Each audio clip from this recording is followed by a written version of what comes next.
Hey, RetconRaider here, and welcome back to Warhammer 40k Rogue Trader. As today, now that everything here at the Death Cult Temple is sanguine, we push on. And to that end, it actually looks like we do have one last step. We need to go meet back up with Captain Fresno for a quick follow-up.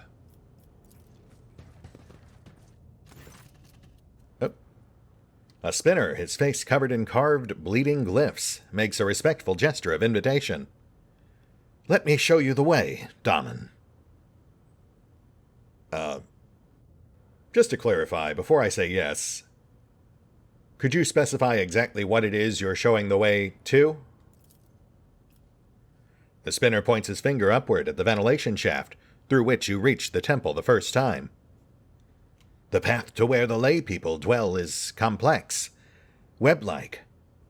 Let me show you.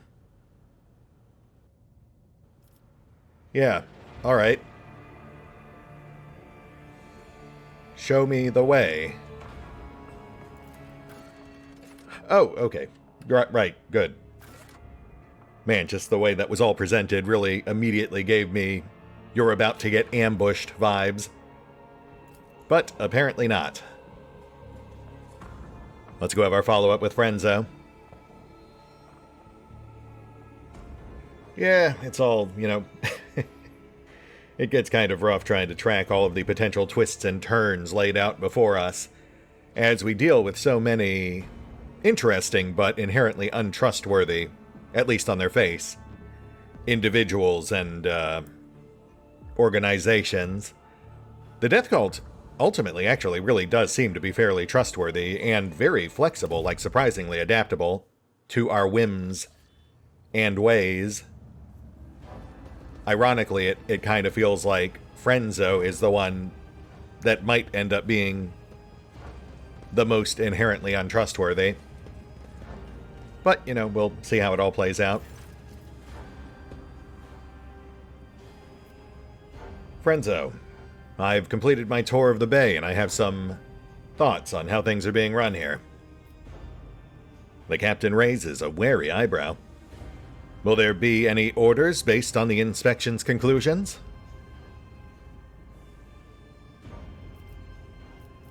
Okay, well, at a glance, this looks very straightforward. Multiple options split clearly right down ideological lines. And yes, this would definitely be Valen's go-to. I find the conditions down here deplorable. More resources are being wasted on oppressing the local populace than on trying to actually uplift them into functional members of this ship's infrastructure. I'll be sending over a comprehensive 72-point plan on how to improve the local education and hygiene standards. The captain needs a moment to handle his confusion. Orders understood. Good. I'm glad to hear it. Which nets us educated labor. Hull integrity increased by +10. The plating of all sectors of the flagship is increased by +1.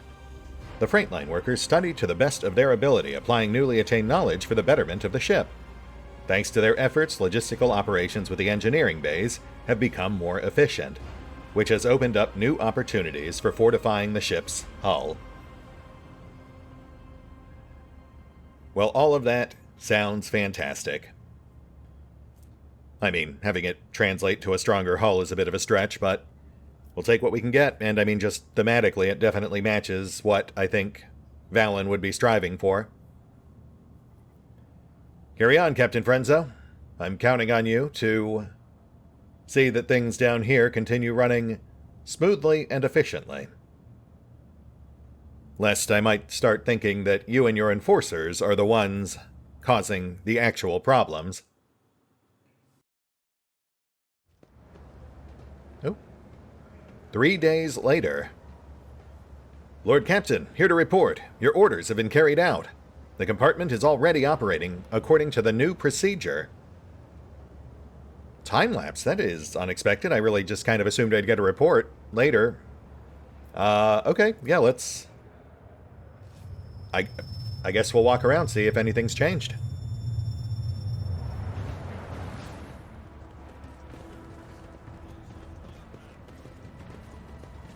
Listen here, slackers. The Lord Captain has decreed that some of you should be taught reading and writing. I can't imagine why you'd need them, their letters and numbers, but you'll be studying until the brains come out of your ears. That sounds counterintuitive. Pick me for studying. I got a huge noggin, see? Do they give food? I sure am ready to learn if they do.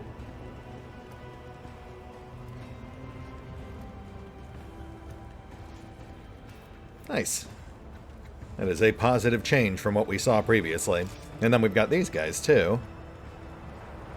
Remember the loading dock that used to seize up all the time? We used to have to carry cargo on our backs when we were just laborers. Oh, nice. So we're actually starting to uplift the common laborers, at least the more capable ones, into full-on technomad roles. That is awesome. I said a prayer to the Omnissiah yesterday, checked the configuration, oiled the gears, and it worked. That's why they trained you to be a technomad. Light a candle for the Lord Captain's health. It's thanks to his concern that we've become more useful to the Bay. Wow, this is an uncharacteristically positive outcome. It actually makes me dread the inevitable grimdark twist. A couple more shifts and I'll finally get a promotion. I used to be a laborer and now I'll be in charge of a whole work crew. Good on you, buddy. But I do notice the investigation points have not been updated. So it's just the NPCs that are reflecting the changes we have wrought. Shame about the flute player losing his spot, but I'm more a food person myself. Oh, that's a shame. Though, I mean, to be 1,000,000% fair, he was basically scamming the locals. Yeah, can't exactly fill your stomach with music, can you? Also seems like the shops have gone slightly more legitimate. Oh.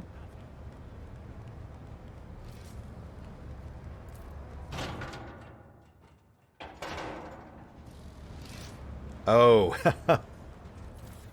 Was this the flute player's stash, perhaps? Well, we'll hold on to it for him. Or, you know, just put it to good use for the greater good of the ship. I'm sure he wouldn't mind. I hope Bolt's okay. She seemed like a sweetie.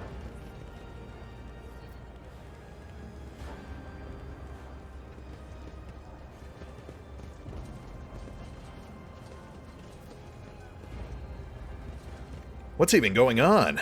They aren't setting fires to our hovels. Them forcers have been muzzled, and now the rations are a whole card cheaper.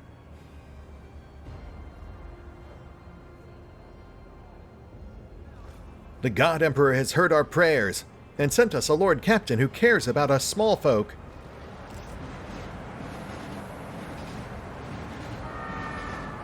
Oh yeah? What kind of fool prayed for us to be taught letters? Should have asked for new shoes or some rations.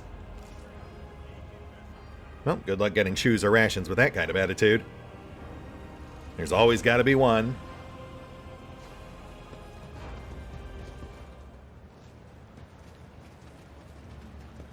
Oh, wow. We really whittled down on the vat foreman's business, it would seem. Which, honestly, probably for the best for several reasons. Oh yeah, he's not even down there anymore. Though I suppose that might also have something to do with us wiping out the smuggler vat guards.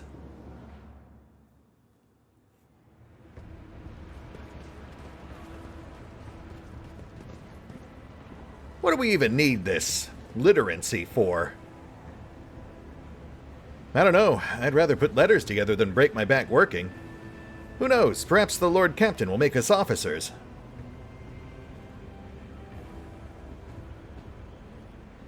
My head's been killing me for 2 days. Lugging crates was easier than this. Hey, just do your best. That's the most I can ask for.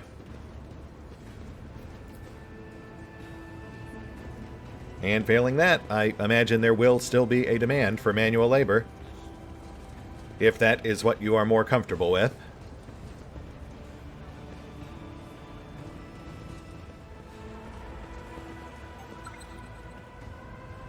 Hey, I live here, and you all just keep waddling right through. Sorry.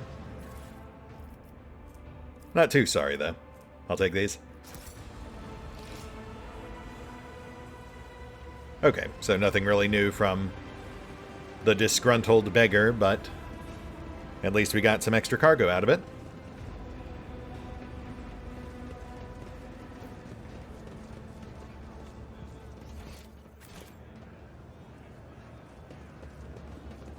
Oh, hey, there you are. What's up, bud? This is an honor for us, Lord Captain. The honor's all mine. So tell me, my friend, how have things been going as of late? Better, I hope? Much better. And we appreciate your care. We have half as many hungry and sick these days. May the Emperor bless you for the mercy you've shown us. Well, you are quite welcome. And good on you for not giving up on feeding the hungry.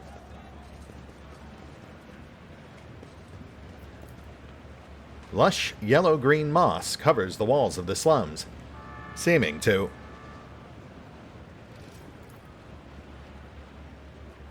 especially favor the warm, moist pipes. Judging by the marks, the people here regularly shear off the moss, only for it to grow back again. That seems new. I don't remember that being there last time we passed through. Always keep your eye on the prize. Then again, I was ever so slightly distracted at the time. I wonder if that's a hint at things to come. Nurgle growths, perhaps? Or something stranger still?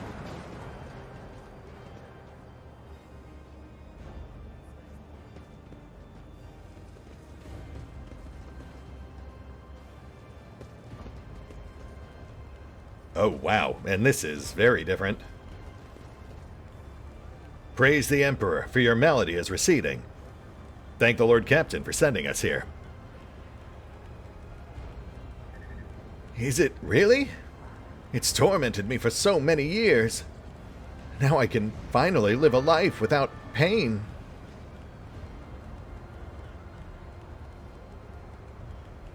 My goodness, I mean, this is almost too much. Like, this level of positive change on our ship is almost unsettling, given the nature of the setting.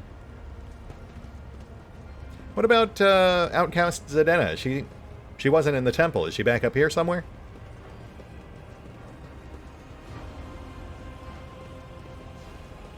No?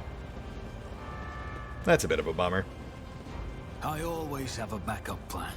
And yeah, I guess we still see some folks strewn about. I guess the ones who are just too far gone.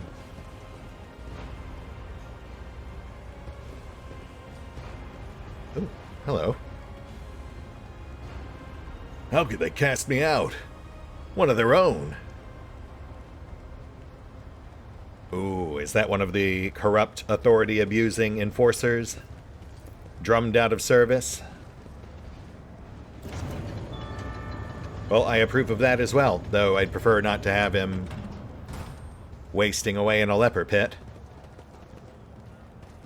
Though I suppose that really does kind of circle back to the original potential issue with siding too hard with the laborers during that other dispute we passed earlier. That being that if we strip a corrupt enforcer of his rank, it is essentially a death sentence. They can't then coexist with the laborers. Because they essentially already poisoned that well. They burned that bridge. They just never assumed there was a possibility they'd end up having to rely on those people for their own well-being. And I think that's it. Rise to the top, or get left in the dust. All right, let's head back to the bridge. Man, I've got to say, very pleasantly surprised at how things turned out here. It is a rare win for the Iconoclast. I dread whatever comes next, because you know that's not the end of it.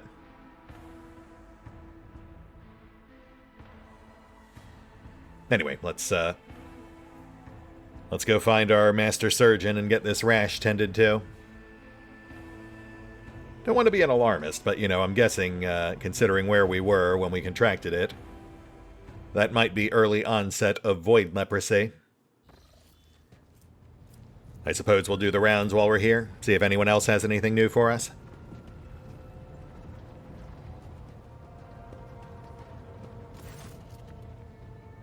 Your lordship? Furious, I require your assistance. I seem to have, walked away from my visit to the lower decks with a bit of a souvenir. Furious takes one look at your hand and immediately produces a syringe from the folds of his robe. Ordinary vesticula scarabus, or void leprosy in common terms. Still in the early stages. One injection will suffice. Wait, so we have a cure, but it's still running rampant on the lower decks of our ship? Void leprosy is born where sanitary cannons are spurned. Rid the ship of grime and serfs who propagate it, if you wish for the disease not to return. Huh. Well, what do you know? We're of like mind once more. I knew there was a reason I liked you, Furious. Well, thank you, Furious. I appreciate your time, your cure, and, your wisdom. Keep up the good work. He shrugs indifferently. A straightforward case. Indeed. Well, I'll leave you to it. So I guess this is how we were supposed to originally meet Furious. Since this is a natural offshoot of the Act 1 DLC event. Heinrich, mind if we have a quick word? Huh, okay. Nothing new here. Interesting. I was really kind of hoping we'd be able to chat him up about some of the things we saw down in the lower levels. Even if just our intensive training. But apparently not. Fair enough. And nothing new from Vigdis. Also fair. As aforementioned, I assume that'll change once we hit Act 3. And you know what? Yeah, let's go chat up Cabela.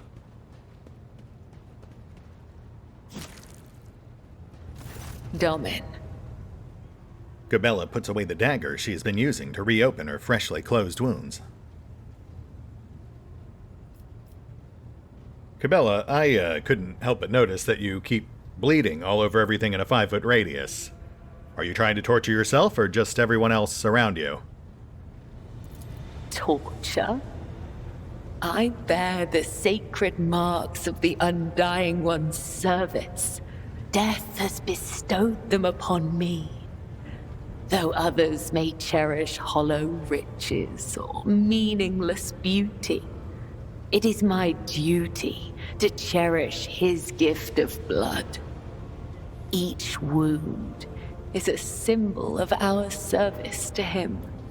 Each drop of blood carries his blessing. To renounce these scars is to renounce the Undying One himself. Cabela arches an eyebrow. Death whispers to me, "You are worthy of bearing his marks." Tell me, Domin, do you wish to honor your flesh with his gifts? She stops and tilts her head. Then, slowly, as if in a trance, she draws her black dagger. You notice several officers exchanging worried glances as they eye the blade in Cabela's hands. I'm assuming this is not a painless and sterile procedure? I have not felt pain in a long time. But yes, your body will certainly suffer. Embrace the pain and make it a part of you. It will be your salvation, even on your darkest days. Yeah, well, with all due respect, Cabela, I feel like I've already embraced more than enough pain for a single lifetime, and it is already an inexorable part of who I have become. So I think I'll pass on adding extra bonus pain on top of that. A boon cannot be given to one who is not ready to receive it. Cabela sheathed her dagger. So, stabbing aside, I notice I seem to have added yet another esoteric title to my ever-expanding collection. Can I ask what this one actually means? The Gothic we use to communicate is different to that spoken on the upper decks. Domin has many meanings. Giver of life, Lord or Lady of the Ark, and Shadowless Sun. The matriarch Spider gave this title to the rogue trader who allowed her to form the blood-spun web. We use other titles as well. For example, Venai means Master of the Immaterium, or Watcher of the Veil. Vil means one who must go to the other side. Amic means one you can trust in battle. Interesting. So my predecessor, you referred to her as Damen Theodora? I met her once when I was young. The Vizier saw a serpent hiding among those close to Domin Theodora, ready to sink its fangs into her throat. I was ordered to find the serpent and sever the soul from its body. I watched and waited for weeks. I hid among the shadows, the air ducts and the faceless masses. Once I found the serpent, I sliced off its head and returned to the temple. I doubt that Domin Theodora ever saw me. But the 3 ritual cuts I left behind on the body let her know that this death was pleasing to him. They sent us a grand feast from the upper decks before the cycle's end. We gave it to the hungry. Oh, well that's actually very nice. You and your cult continue to surprise. So, just out of curiosity, I've got to ask. If this Undying One ever does whisper my name to you and your brethren, would you actually try to carry out his will? If the Undying One chooses to take your soul, he will take mine along with it. You will not fall by my hand, for that is not my duty. You know what? I actually believe you on that. That's a good answer. Thank you, Cabela. So I would love to know more about you. You, the person, not you, the cult assassin, if you can even separate the two. I am the second spinner of the blood-spun web. A spear in the hand of the Undying Emperor. I am your shield and shadow. Your blade. Your question seems to take Cabela by surprise. But there is more to you than just that. Is there not? A look of curiosity flashes across Cabela's face before it is masked by her usual stoic indifference. The tenets compel us to let our deeds speak on our behalf. There is no one in the cult who does not know me. so I have grown accustomed to taciturnity in matters regarding myself. Ask, and I will try to give you an answer that will satisfy your thirst for knowledge. Taciturnity. Good word. Alright, well, let's start with the basics. I remember nothing of my childhood. The Vizier says this is because of my training and the injuries I received in battle. He told me it is the fate of all high spinners. The only memories I have are of the blood-spun web and the brothers and sisters who serve the cult alongside me. A melancholy shadow passes over her face. Really? So you are the chosen of a cult who has no memories of what she was before.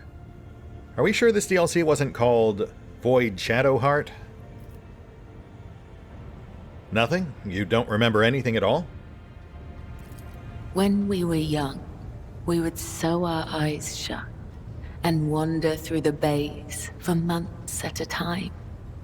Starving, surviving, dying. This trial of darkness honed the senses of those who passed it. We were elated, for we knew we were blessed by him. When we grew older, we learned to wield our weapons, and our mentors tested us with pain, poison, and the weight of deceitful words.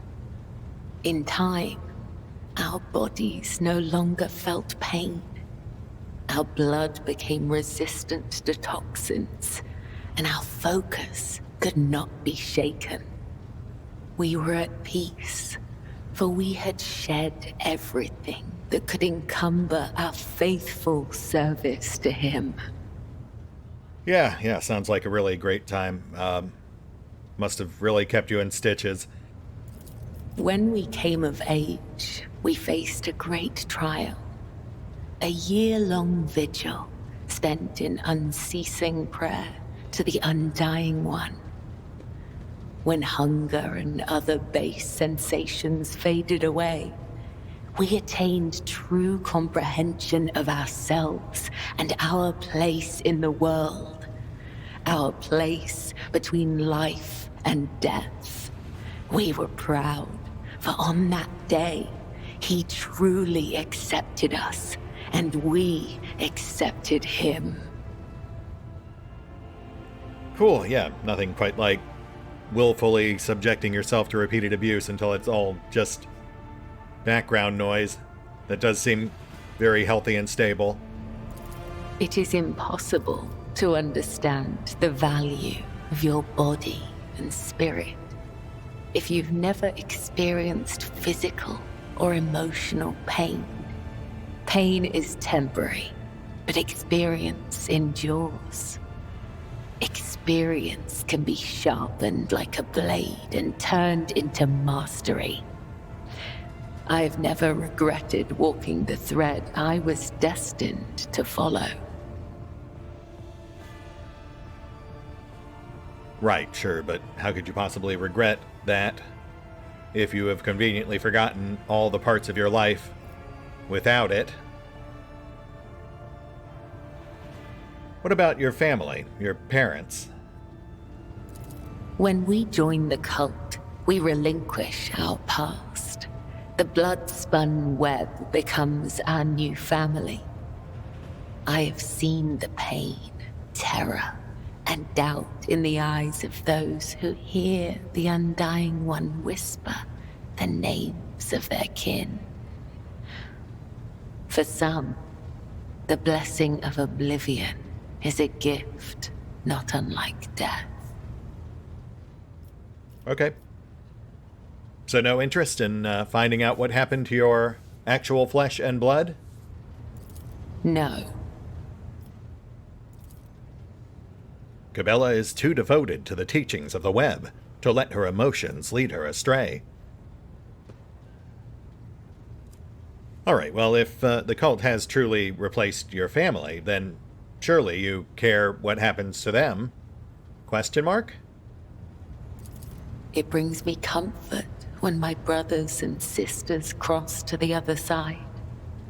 The Undying One has called them to his side, so they can serve him in ways we cannot. So not a lot of friends, then?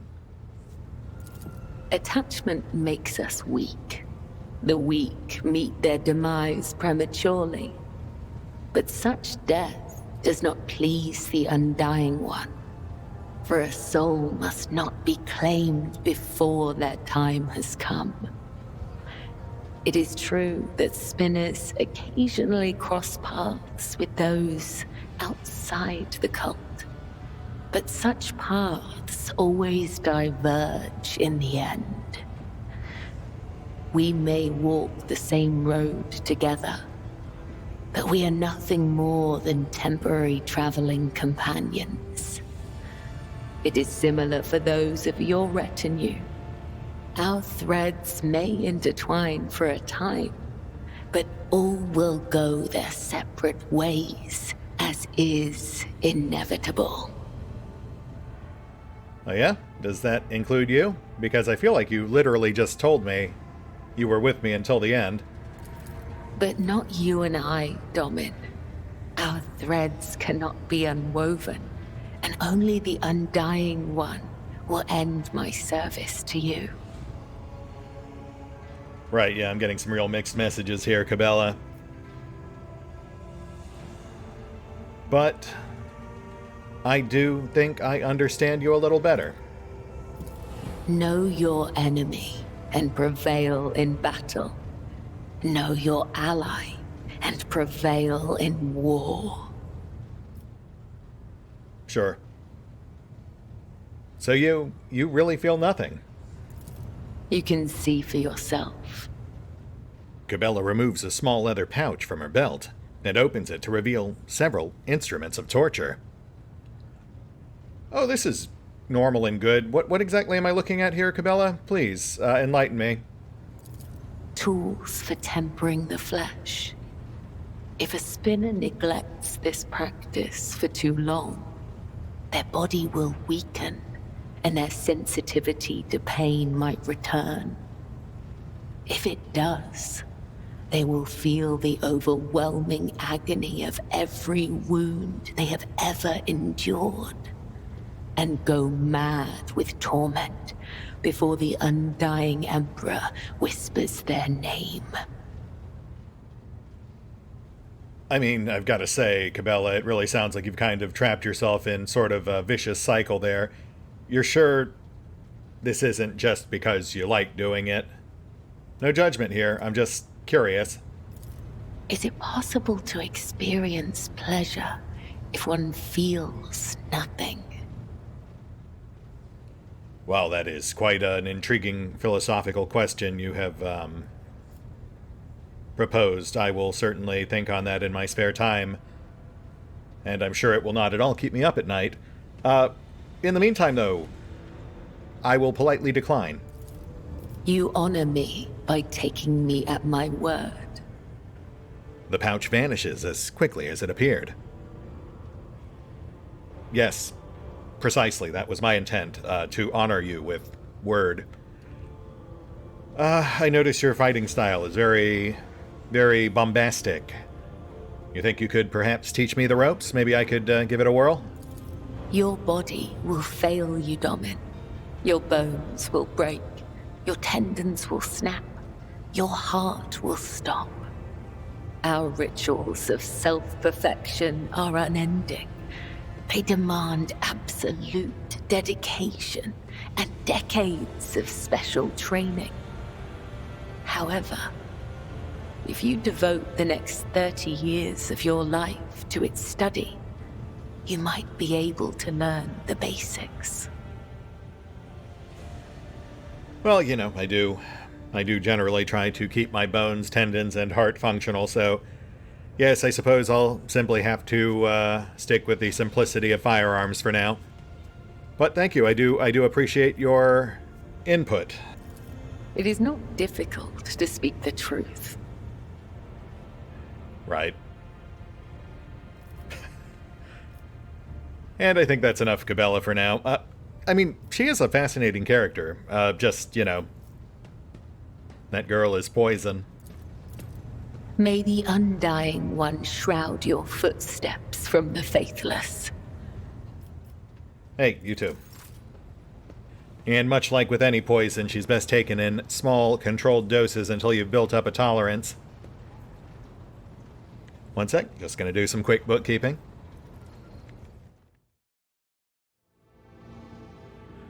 And we're back. Checked in with the rest of the bridge crew, nothing new there. And did some quick trading with Danrock. We did make some progress, but not enough to unlock any notable new gear. I did, however, notice that we have a new colony event.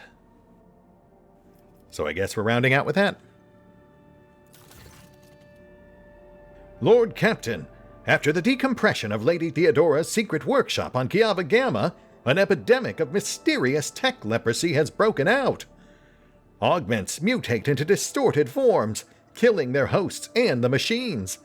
Even entire assembly halls break apart into fragments that devour each other, melding into grotesque and insane forms.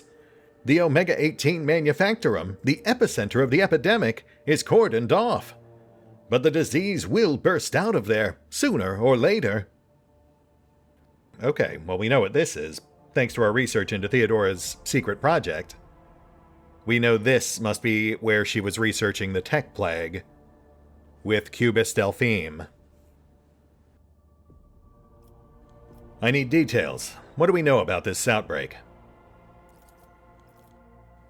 We have not faced anything like this before. The plague only affects mechanisms, forcing them to transform and lose all functionality.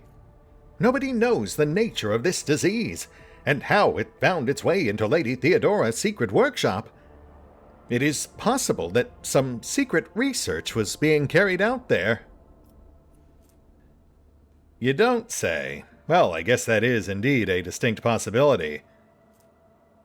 But we'll never know. Okay, so this one's obviously some sort of grenade. Oh, look at that, we can actually mouse over again. Right, so those are like amped up haywire grenades. And then Healer of Metal. Enemies suffer -5% to their armor pen. The Omnissiah's favor is with the vanquisher of the tech leprosy epidemic.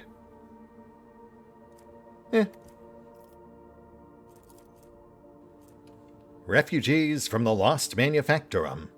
The tech priests who survived the tech leprosy outbreak have proven their worth, and thus earned the right to serve aboard the rogue trader's ship. +20 to all Void Shield sectors, okay. Though an atomic strike might be a bit much. Eradicating the infection is our highest priority, but to completely eradicate the Manufactorum epicenter would mean inflicting serious damage to our resource supply.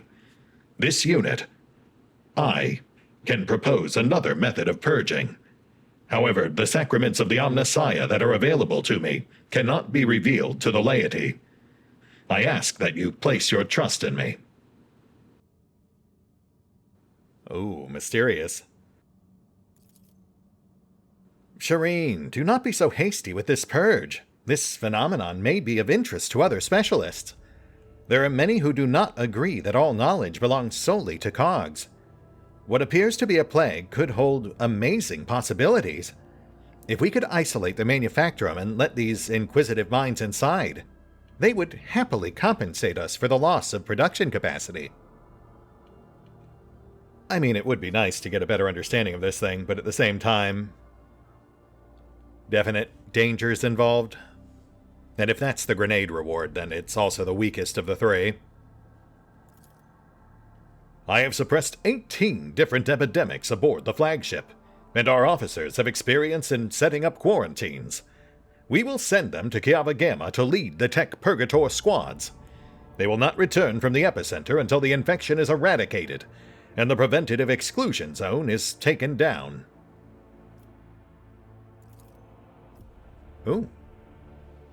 Even the metal dies one day, scarred by corrosion. To combat those who have stripped flesh and replaced it with machinery, the blood-spun web has procured a remedy, an acidic compound that burns through steel. We stand ready to help, to burn out this tech leprosy. Oh, that is cool. I was not expecting Cabela to actually kick in on these colony events. That does make me wonder what she might have recommended for some of the other events we've handled in the past. Or the Adeptus Arbitus character, the one that's coming out next year. They are essentially the Judge Dreads of Warhammer 40k.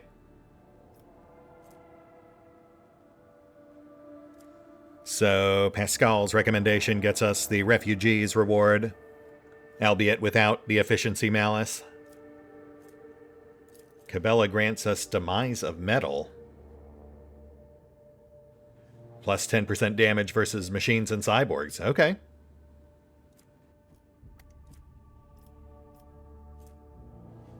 Abby gets us Healer of Metal, but without the Security Malice. And yes, as suspected, Jai's thing nets us the Tech Leprosy grenades, which I'm assuming is a finite supply. It doesn't specifically say they regenerate over time, though they did sweeten the pot with +1 profit factor and plus 5,000 rep. Though, rep with Caspelica is actually pretty easy to raise. They're one of the factions that accept Mechanicus, which we essentially have in infinite supply. I think I've got to give it to Pask. I mean, not only is the plus 20% to shields a pretty decent reward, I'm also just curious if this does in fact tie into his whole thing with Ammernaut. That aside, let's be honest, if it's Pask going in there, he's almost certainly going to keep a sample for himself regardless. Dude just can't seem to help himself when it comes to dangerous technology. Alright, Pask, this one's all yours. I trust your judgment. Your request is accepted. I shall withdraw to perform the sacrament. The tech priests, armed with a mysterious device they assembled under the instructions of Pascal, have gone into the bowels of the Manufactorum. What happened there is unknown. Reports speak of a blue and green flash that illuminated the Manufactorum, and the epidemic subsided overnight.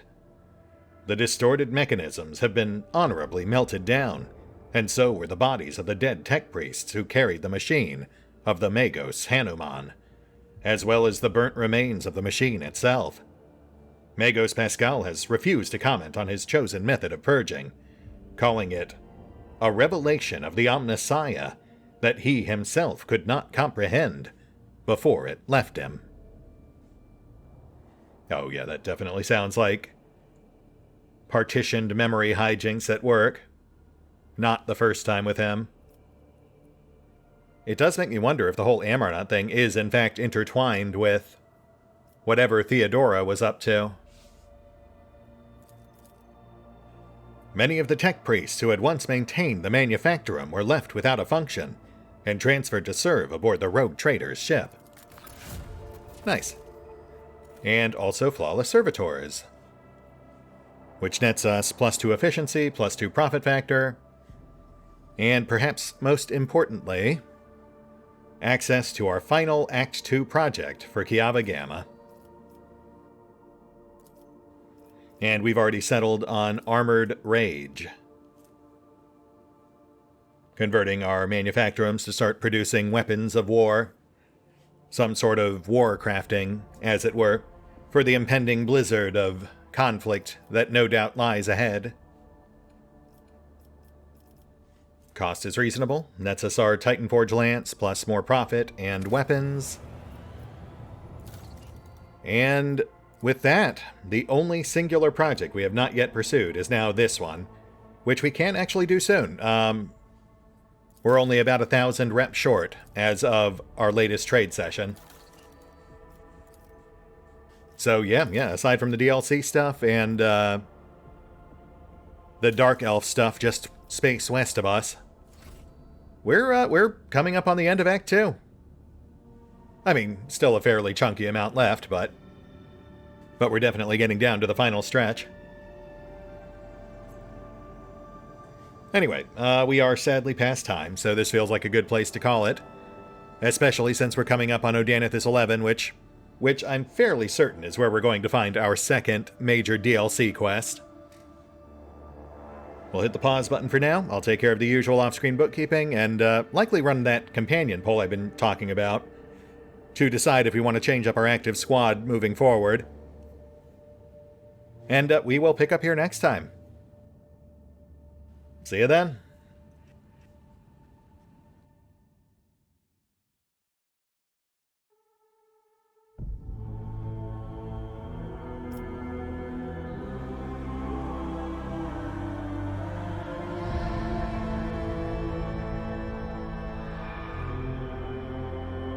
Oh, and special thanks to the Raiders, the fine folks who help make these videos possible, including but not limited to Eerie V23, Revenant, Alois, Dragon Matrix 7, Drakiith, EgonAlter, Exsellsior, Gottlieb, James Trimmier, Kazorm, Mark Giemza, Nathan Welch Jr., OverlordPherom, RandomPassrby, RobbyB, Tomasz Piątkowski, Triphoppenskip, and Valinrook. Thanks for your support, guys. That said, if you'd also like to help support the channel, then feel free to push the buttons that do the things. Trust me, it does make a difference. Or you could even check out the PayPal, the Patreon, the Nexus GG, or the YouTube memberships. Links are in the description. No.